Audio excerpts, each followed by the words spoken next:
McGovern. You're recognized. Well, thank you very much. I thank you both for being here today, and I'll be fairly brief here. You both talked about how this was a bipartisan vote to get it out of committee. What was the vote? 56-2. That's pretty bipartisan, but wasn't. I'm trying to turn the clock back a year when you came here, and I think that was a bipartisan. Yeah, I think it was 57 or 58-1 that time. Yeah. Yeah.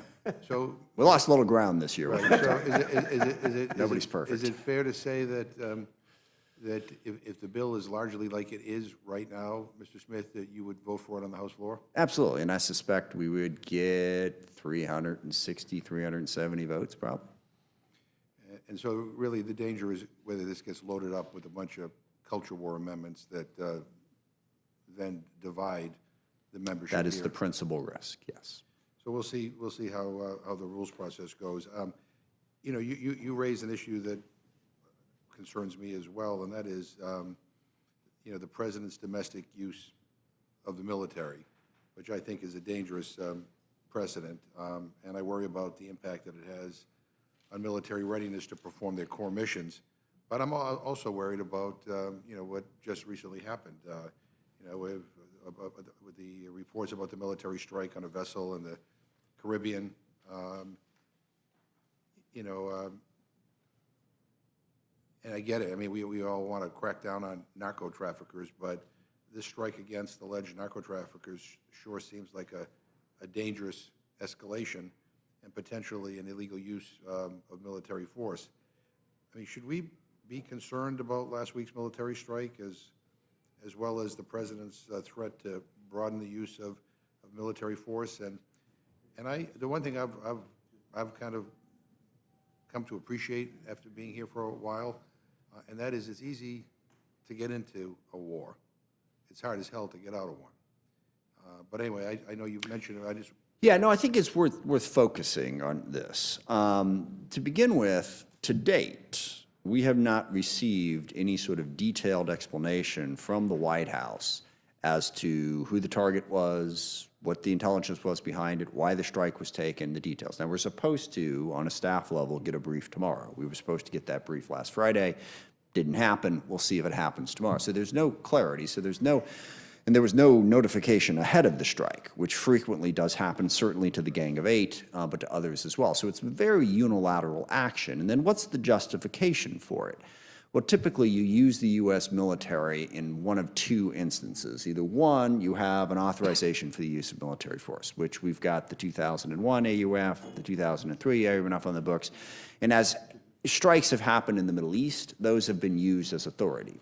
Twisted a little bit, but at least there was a legal justification for it. If you don't have any of that, all you got left is Article 2, which is the inherent right of self-defense, which is something that the courts have recognized. If, you know, someone's lining up to shoot a whole bunch of missiles at U.S. ships somewhere in the world, you shouldn't have to get congressional approval before you take those missiles out before they're fired.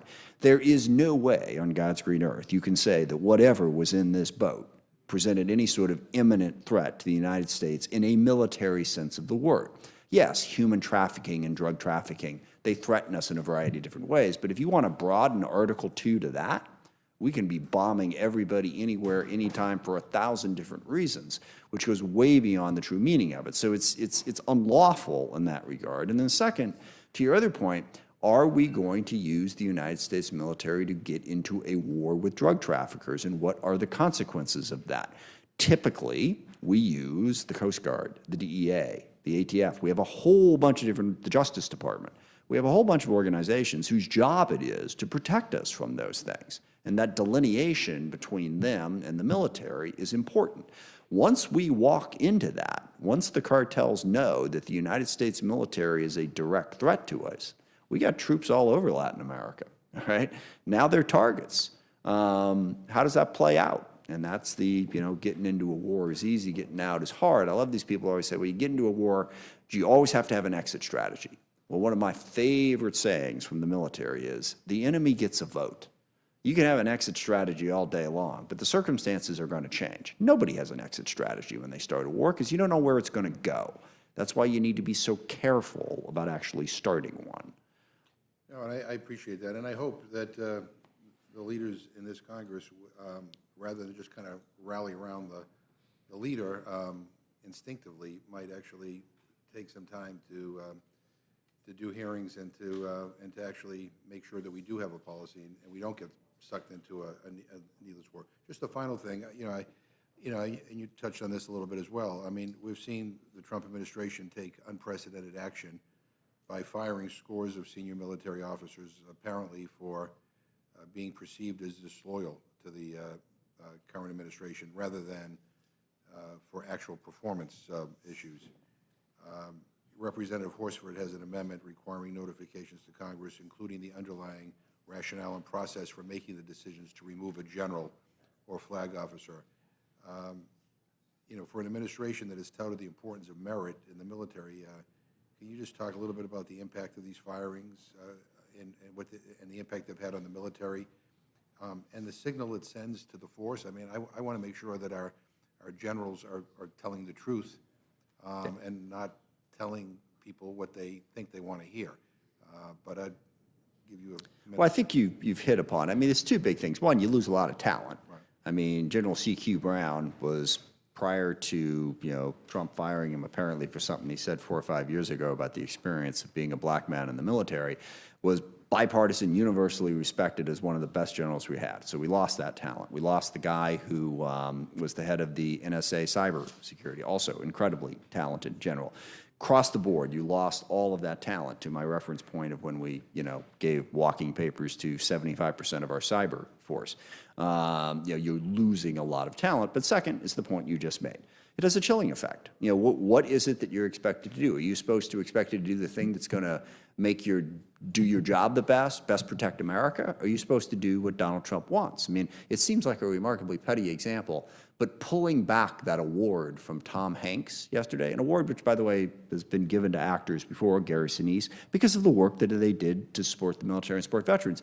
But since Tom Hanks had attended a Joe Biden fundraiser, we're going to pull that award and undermine the authority of the group that gave it to him and make it all about Trump. You got to be loyal to Trump 24/7. You're not doing your job if you're focused on being loyal to one, shall we say, somewhat unpredictable and petty human being. That's not the way the military should be structured. Oh, and I agree with you. And I thank you for your responses. I want to thank you both again for bringing a bipartisan bill to the Rules Committee, and let's see whether it can survive the amendment process. But anyway, thank you. I yield back. Thank you, Mr. McGovern. Ms. Fishbach, you're recognized. Thank you, Madam Chair, and